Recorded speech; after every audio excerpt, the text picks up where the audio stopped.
Montoya affirme que Lindblad n'est pas encore prêt pour la Formule 1.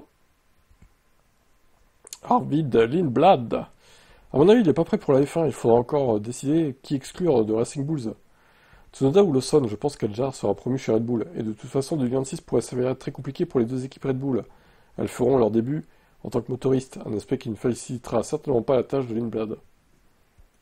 Ouais, mais ça, il s'en fout, il sera en Formule 1.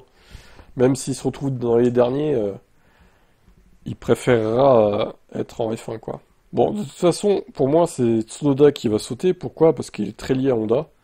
Et on sait que Honda, ils seront chez Aston l'année prochaine. Donc je vois pas Tsunoda rester chez Red Bull l'année d'après, quoi, en 2026.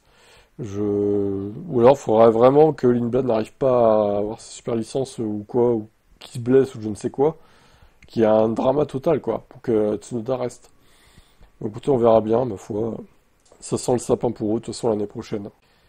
Alors, Verstappen déclare que la McLaren est supérieure en tout point. Ils sont incontestablement les meilleurs en matière de gestion des pneus. Ils parviennent à les préserver bien mieux. On le constate clairement sur le mouillé avec les intermédiaires. Si on gère bien ces pneus, cet avantage est encore plus évident. La gomme étant plus fragile, elle surchauffe encore plus vite. Ils les maîtrisent ça très bien. En même temps, je trouve leur performance à vitesse moyenne incroyable, comparée à celle de tous les autres concurrents. Leur rotation sur l'essieu avant sans perte de l'essieu arrière est incroyable. C'est un objectif que nous devons absolument atteindre. Depuis les améliorations apportées en Autriche 2023, l'équipe de Woking n'a pas perdu une miette, trouvant des solutions que les experts ont qualifiées de simples et intelligentes, mais qu'aucune autre équipe concurrente n'a réussi à reproduire. En effet, les concurrents se retrouvent parfois à imaginer des contre-attaques dont l'efficacité s'avère plus tard douteuse, comme la suspension de l'arrière de Mercedes qui est un échec, ce qui leur fait perdre du terrain. D'ailleurs, la suspension de Ferrari, je me demande si vraiment elle marche si bien que ça, hein. Bon, on verra les courses d'après, mais j'émets quand même un doute pour l'instant. En tout cas, la suspension de Mercedes, c'est clair que c'est un bide. McLaren peut-elle battre Red Bull en termes de record? Alors moi, je maintiens que la McLaren n'est pas aussi dominatrice que la Red Bull de l'époque. Tout simplement parce que à l'époque, il n'y a eu qu'une seule autre non Red Bull qui a gagné, c'était Sainz à Singapour. Et là, il y a déjà plusieurs vainqueurs hors McLaren, hein, pour le coup. McLaren aborde la pause avec 559 points et une avance sensationnelle sur Ferrari. L'écurie de Woking reste sur 4 doublés consécutifs. En inscrire 3 autres permettrait non seulement d'étendre le record historique de doublés, mais aussi de remporter mathématiquement le championnat des constructeurs en Azerbaïdjan, à 7 Grands Prix de la fin. Un doublé à Zandvoort, Monza et Bakou porterait à McLaren 688 points, son total là. Jamais dans l'histoire de la F1, une écurie n'avait remporté le championnat des équipes à 7 Grands Prix de la fin. McLaren, cette équipe dominante, peut y parvenir, mais sinon, elle peut se contenter d'égaler le record de Red Bull, vainqueur du championnat des constructeurs 6 Grands Prix plus tôt, 2023. Il lui suffirait de terminer le Grand Prix de Singapour avec un écart de 304 points sur McLaren, deuxième, soit seulement 5 de plus que son avantage actuel. Alors, du coup, le record de 2023 Red Bull, Ferrari c'était 5, mais c'était pas le même barème de points. Ferrari est aussi dur de comparer, hein, pareil McLaren. Mercedes avait gagné 4 Grands Prix à l'avance. Pas si dominateur que ça au constructeur au final, hein. Tout le monde dit Hamilton a eu des fusées dans sa vie, ok peut-être, mais pas des fusées du calibre de la Red Bull 2023 en tout cas, hein. La preuve est là, hein. Dans l'histoire de la Formule 1, le championnat du monde des constructeurs a été décerné 67 fois. Dans 20% des cas, 13, le titre a été remporté avant l'avant-dernier Grand Prix de l'année.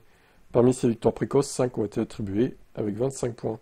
Dire que le problème réside dans le système de points serait toutefois erroné, car le système actuel est à certains égards plus gratifiant pour ceux qui terminent aux premières places, en supposant une course linéaire avec un doublé pour l'équipe la plus forte, et une troisième et une quatrième place pour la deuxième. Cette dernière empocherait désormais 63 points des points du vainqueur. 63% des points du vainqueur. 27 contre 43, contre 44% avec le système historique. Voilà, il y avait aussi 10, 8, 6, 5, 4, 3, 2, 1. Le nœud du problème est le rapport de force établi par la Formule 1 qui a l'air de moteur à remporter. Des championnats dans lesquels, à quelques exceptions près, une équipe a pu démontrer une supériorité tangible depuis le début de l'année. Une supériorité rendue insurmontable par l'interdiction des essais privés. Ah bah c'est sûr que ça aide pas, hein. Bon, d'un côté, j'aimerais bien qu'ils battent le record de Red Bull de 2023.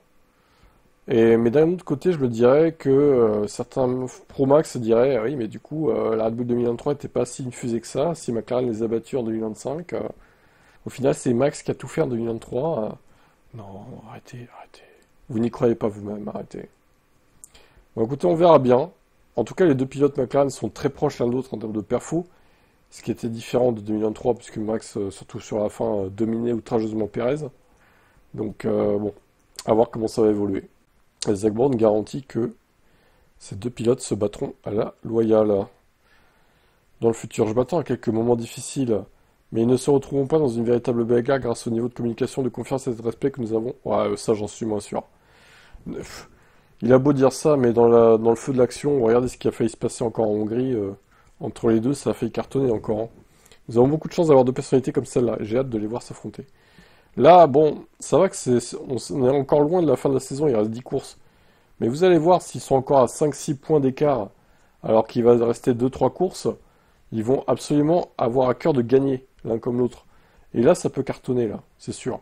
Je leur ai demandé à tous les deux si leur coéquipier avait déjà fait quelque chose qui aurait pu les déranger, ils ont répondu jamais. Il y a un esprit de compétition, mais nous ne ressentons aucune tension.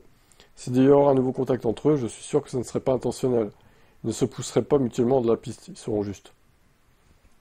Ouais, peut-être pas du côté de Norris, mais je pense qu'Oscar, Oscar, des fois, il peut faire son max. En moins violent, mais en plus respectueux quand même, mais il peut être un peu comme Max, je pense. Notre méthode de travail est ouverte, elle est transparente, et si un problème survient, on le traitera immédiatement. Ils évolueront longtemps au sein de notre équipe. Il est crucial que leur relation continue de se développer. L'un seul peut gagner, donc ce sera difficile pour l'autre.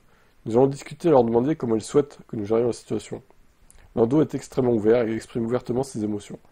Il vit une période fantastique et fait un travail fantastique. Cette année, il a remporté 4 ou 5 courses depuis la pole, mais personne ne semble en parler. Alors moi, j'espère juste qu'ils n'ont pas favorisé d'une manière ou d'une autre Norris parce qu'il est anglais, quoi. Ça me ferait chier, hein, pour être honnête. Qu'ils le favorisent parce que because il est anglais comme McLaren, quoi. J'espère que ça sera pas ça. Et on souhaite qu'ils se battent jusqu'au bout et qu'à la fin, Oscar Piastri gagne. Allez hop. Daniel Ricciardo, qu'est-ce qui devient, Daniel, du coup? Il a fourni une rare mise à jour sur son avenir après avoir été arrêté par une interview dans un endroit inhabituel, dans un aéroport. Lorsqu'on lui a demandé ce que ça faisait de vivre le rêve de tant de jeunes à travers le monde, il a répondu: Il m'a fallu beaucoup de temps pour réaliser que le faisais réellement. Parce que oui, c'est un rêve, on y pense comme un enfant. Quand on y arrive, quand on y parvient, on se dit waouh, ça arrive très vite, mais je suis évidemment très reconnaissant pour la carrière que j'ai eue et très reconnaissant d'avoir fait ce que j'aimais pendant un certain temps. Quant à savoir s'il était possible de reproduire la poussée d'un ligne que procure la conduite d'une F1, il a admis non. Dans la seconde moitié de ma vie, j'essaierai de trouver cela d'une autre manière, je suppose. Il n'en reviendra probablement pas en F1. Il s'est occupé depuis qu'il a quitté le sport, passant du temps à voyager à travers le monde, en vacances, et consacrant une grande partie de son énergie à la promotion de sa marque de vêtements. Enchanté. C'est vrai qu'il a créé une ligne de vêtements, lui. Non, ben voilà, il a fait son temps, Daniel. Maintenant, il va passer à autre chose, il va faire autre chose de sa vie, il va faire du business. Et puis voilà, ma foi, c'est mieux comme ça. Lui, comme Vettel, voilà, faut se dire que maintenant, voilà, ils en ont fini avec la F1, c'est comme ça.